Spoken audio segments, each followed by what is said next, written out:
A match burns roughly 8 seconds. A life lasts roughly 80 years. Here one moment and gone the next. If you're smart, you'll use that time wisely.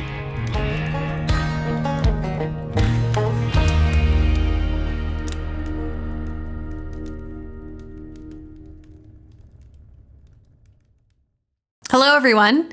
We kicked off this sermon series with a quote from Pastor Derek's seminary prof. If the Bible were a party, Ecclesiastes would be the party pooper. Now, if your glass is generally half empty, you're going to really love this book. But if your glass is generally half full, well, I just ask you to hang in there.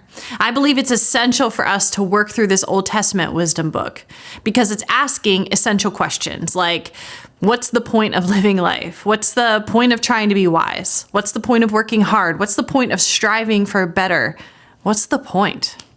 Last week, we learned that we must own our weariness. Life can leave us aching and grasping and searching for answers. And that's the tone and the journey of Ecclesiastes. It's beat down. It's wondering, what's the point? The beauty of Ecclesiastes is that we don't have to pretend life is sunshine and roses. We can own the weariness. And the beauty of the whole story of the Bible is that in that weariness, we are not without hope. Ecclesiastes will give us the barest glimpse of that hope. And through this series, we're going to both sit in our weariness and look for that hope. Now, in January of 2020, I started a new Bible read-through plan. I would read through the Old Testament once, the New Testament, and the Psalms twice before the end of the year. It was a big task. And by the end of March, I found that I had lots of extra time in my chair for that big task. Now, around mid-April, I began to read Ecclesiastes, and I was so struck by the tone and by the words and by the weight and the weariness, and the timing was uncanny, right? Pandemic, lockdown, unprecedented global fear and grief, circumstances beyond our control. We were reduced to living within the walls of our homes and wondering what was going on. And all around social media and news outlets, politicians, health officials, everyone was searching for answers, grasping for something certain. And again, COVID left us holding on to life's hevel. Derek introduced us to that word last week. Hevel is translated as vanity or meaningless, but the most literal translation might be smoke or vapor. Even the wisest among us seem to be left holding nothing but vapor. And 2 years later, we've certainly gained some knowledge, but what about wisdom? Every culture in every time has sought to find certainty and wisdom. We're left with great literary works that reveal as much, but perhaps more easily recognized are the wisdom sayings that are passed on. As one generation grapples to make sense of the world around them, they pass on what seems to be their best wisdom. And we hear and we use these all the time. Generally, we call them Proverbs. Here's a few common ones from our culture. Haste makes waste. Actions speak louder than words. An apple a day keeps the doctor away. Absence makes the heart grow fonder. Laughter is the best medicine. And let's throw in a few biblical ones from the book of Proverbs. He who trusts in his riches will fall, but the righteous will thrive like foliage. Commit your work to the Lord, and your plans will be established. Whoever loves pleasure will be a poor man. He who loves wine and oil will not be rich. Train up a child in the way he should go, and even when he is old, he will not depart from it. Wouldn't it be so awesome if these proverbs were guaranteed? Like an if-then statement. If everyone would just eat an apple a day and have a good belly laugh, then COVID would stay away. But we know that's not true. And crime doesn't pay, except when it does, and love is blind unless it doesn't like what it sees, and you snooze, you lose, except that we have to sleep sometime, and practice makes perfect, unless you're tone deaf and then no amount of practice will gain you an audience. Do you see what I mean? Children rebel in spite of great parenting. Evil men amass wealth and power, and well-laid plans fail. In your own life, you're trying your best. You're working hard. You're doing all the right, wise, and good things. You're going to counseling or rehab. You're reading books. You're listening to podcasts, attending training, whatever it is. And the hope is that if I do X, then I will be a better worker, a better student, a better friend, a better parent, a better spouse. So why? Why do we still seem to be coming up short and facing crises? We're stressed and anxious and overwhelmed, and you're in over your head in so many areas of life. We want to be like Proverbs 9:9. Give instruction to a wise man, and he will be still wiser. Teach a righteous man, and he will increase in learning. Or 24:5. A wise man is full of strength, and a man of knowledge enhances his might. But the course of our lives just doesn't play out like a well-written piece of wisdom literature, because wisdom literature is not about promises and guarantees. Rather, Proverbs are the way life generally goes, but they're not guaranteed outcomes. Proverbs are general, but not universal. Proverbs are usually, ordinarily true, but Proverbs are certainly not absolutes. We cannot bank on them completely, and this feels like a glitch in the system. I want these things to be certain and true, but when I look at the world and my own life experience, I realize that they aren't always certain and true. I hear this echoed in Psalm 73. Asaph, the author, says it like this: "Truly, God is good to Israel, to those who are pure in heart." Now, at the outset here, he's trying to assert what he thinks should be true and certain, but then he moves into how disoriented he feels by his actual experience of the world. Listen. "But as for me, my feet had almost stumbled. My steps had nearly slipped, for I was envious of the arrogant when I saw the prosperity of the wicked. For they have no pangs until death. Their bodies are fat and sleek. They are not in trouble as others are. They are not stricken like the rest of mankind. Therefore pride is their necklace. Violence covers them as a garment. Behold, these are the wicked, always at ease. They increase in riches. All in vain have I kept my heart clean and washed my hands innocent. But when I thought how to understand this, it seemed to me a wearisome task." Asaph doesn't end the psalm there, and he moves toward a true and certain conclusion, but we're not there yet. So we're going to sit in the disorientation for a while, because that's where Ecclesiastes is. It's almost like the author of Ecclesiastes read the book of Proverbs and set out to see if they were guaranteed promises for how life works. And what he discovered left him completely disoriented, almost disenchanted. We'll see him wrestle with these glitches in the system, these enigmas of life under the sun that just don't make sense. And that's what we're doing here this summer. We're jumping into Ecclesiastes on a quest. We're asking, what's the point? And we're searching out an understanding of wisdom and work and time and pleasure and life, because these reflections were written down for us and they're part of God's word. And so we get to go with the author as his ideas are dismantled, even deconstructed. And we're going to look at how this quest and his conclusions stand in light of the whole revelation of God's word. And so today, we're going on a quest for wisdom. So let's begin in Ecclesiastes 1, starting in verse 12. "I, the preacher, have been king over Israel in Jerusalem, and I applied my heart to seek and to search out by wisdom all that is done under heaven. It is an unhappy business that God has given to the children of man to be busy with. I have seen everything that is done under the sun, and behold, all is vanity and a striving after wind. What is crooked cannot be made straight, and what is lacking cannot be counted. I said in my heart, I have acquired great wisdom, surpassing all who were over Jerusalem before me, and my heart has had great experience of wisdom and knowledge. And I applied my heart to know wisdom and to know madness and folly. I perceive that this is but a striving after wind. For in much wisdom is much vexation, and he who increases knowledge increases sorrow." Remember, the preacher is Koheleth in Hebrew, and so we're calling him Q. And here he's giving us an overview of his quest for wisdom. Look a little closer at verse 13 for a minute. "And I applied my heart to seek and to search out by wisdom all that is done under heaven." Q applied his heart to seek and to search. And so we know his quest is both earnest and comprehensive. And as we'll see him do throughout this whole book, Q goes all in. In fact, the word that he uses here, seek, means something like reconnaissance. This brings two things to mind for me. First, I cannot help but think about the beginning of the first Toy Story movie when Woody deploys the army guys on a reconnaissance mission of the birthday party downstairs, right? So that they will know what new toys are being unwrapped. Pixar had me hooked from that moment. Second, from the Bible, do you remember the 12 spies that Moses sent out? Following the exodus from Egypt, the Israelites were in the wilderness and they're on the way to the promised land. And Moses sends 12 spies on a reconnaissance mission to search out the place that would be their home. Now, the same word for that mission is the word that Q uses here. He's taking this quest very seriously. Q's going to go down all the paths of conventional wisdom and understanding. We'll also see him veered off down some untried avenues. And also, let's not forget that Q's mission is entirely under heaven or under the sun. He's going to use those phrases 28 times before he's done with this quest. And it's critical that we understand that Q is searching high and low here on this earth. Q's perspective is not transcendent. Think about it. From our vantage point under the sun, we cannot see all things. We can't see what's on the other side of the ocean, right? When you stand on the shore, it looks like the world is flat. We can't see what happened in this room yesterday or what will happen tomorrow. We're limited by space and we're limited by time and we're limited by our finite minds. And so we're limited to what I want to call a valley view. Q cannot see beyond this valley. He cannot see beyond the horizon. He's under the sun. Look at the second half of verse 13.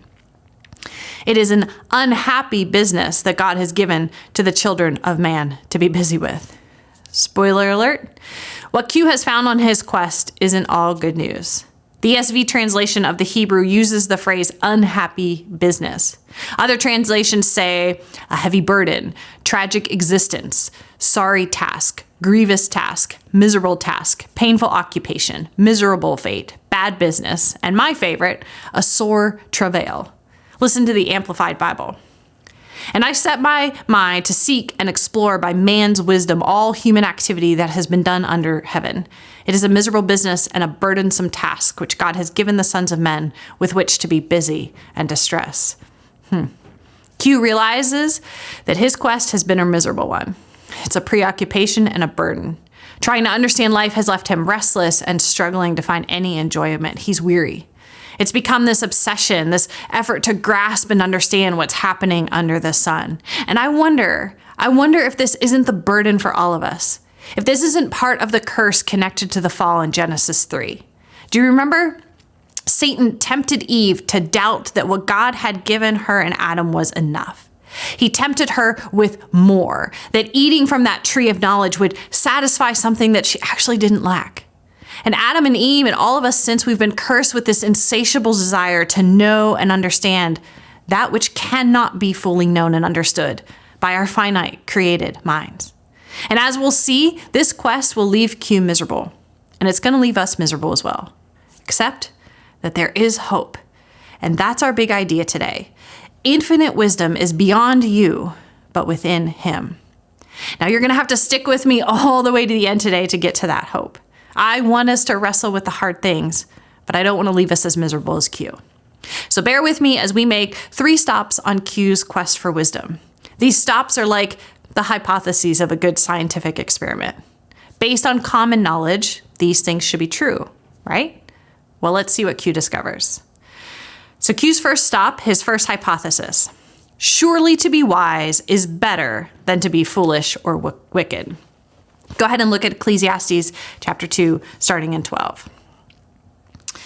So I turned to consider wisdom and madness and folly. For what can the man do who comes after the king? Only what has already been done. Then I saw that there is more gain in wisdom than in folly, as there is more gain in light than in darkness. The wise person has his eyes in his head, but the fool walks in darkness. And yet I perceived that the same event happens to all of them.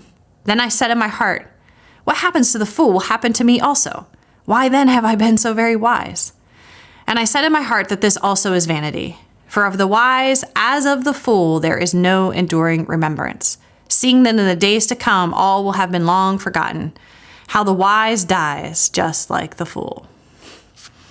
Overall, Q finds that there are more advantages in wisdom than foolishness. Throughout the book of Ecclesiastes, he'll mention in these advantages a good name, success with money, joy and prosperity and adversity, making good decisions, a calm demeanor, favor. I think we can nod our heads and agree with Q here. Yes, wisdom is better than foolishness.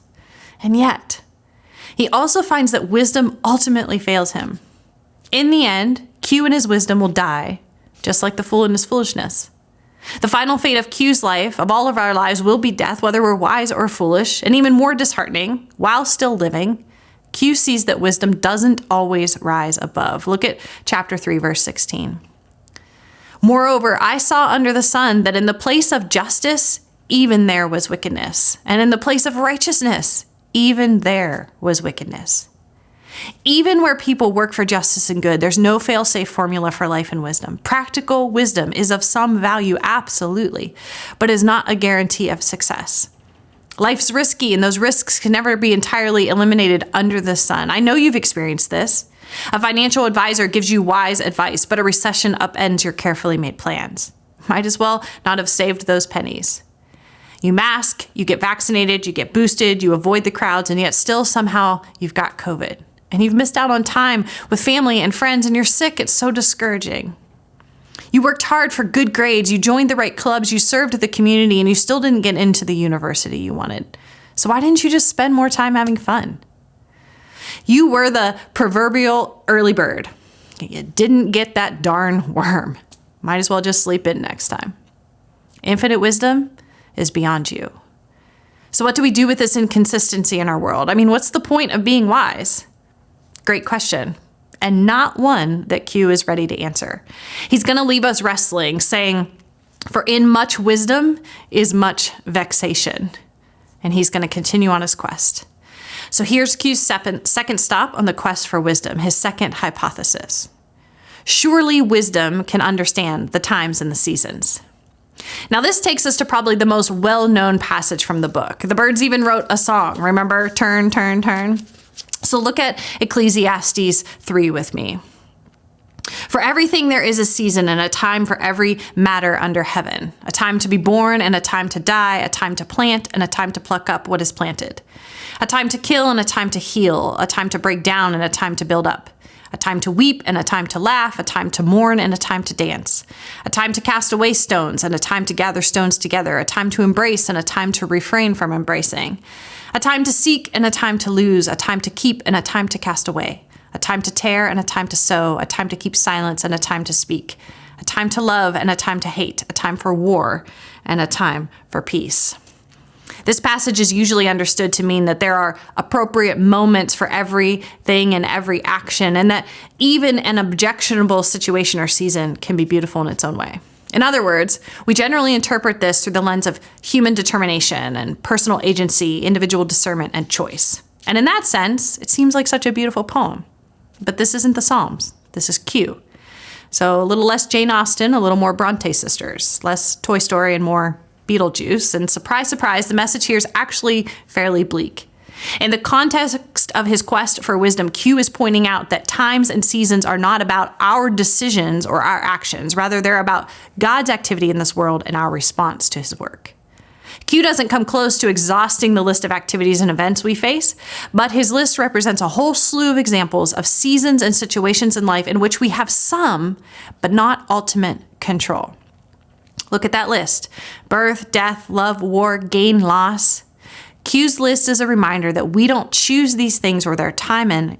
They happen ready or not, and we are left to respond as best as we can. Here's Q in chapter 9. He says, "Again I saw that under the sun, the race is not to the swift, nor the battle to the strong, nor bread to the wise, nor riches to the intelligent, nor favor to those with knowledge, but time and chance happen to them all, for man does not know his time." For man does not know his time. From our vantage point under the sun, we cannot see all of time or circumstance. Our brains just aren't big enough. God alone is above and in control of time and eternity, but here's what we do. We work really hard to try to understand everything so that we can be prepared for every eventuality and every season. So you can follow the news cycle, you stay on top of world events, you follow brilliant thinkers, you listen to your favorite celebrities' opinions. We're all different, but we all have something we want to be knowledgeable in, something we want to be really good at, some area of life that we want to be super smart in. Except it doesn't work, right? You graduate from college and you realize you don't know nearly as much as you thought you did.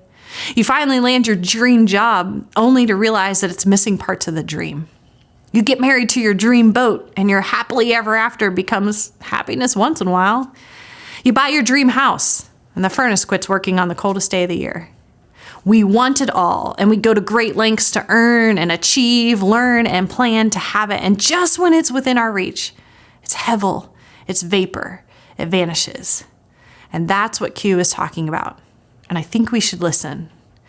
Under the sun, all our striving will be after wind, for infinite wisdom is beyond us. But Q gives us just the barest glimpse of hope here. He says, I perceived that whatever God does endures forever. Nothing can be added to it, nor anything taken from it. God has done it so that people fear before him. That which is already has been. That which is to be already has been. And God seeks what has been driven away.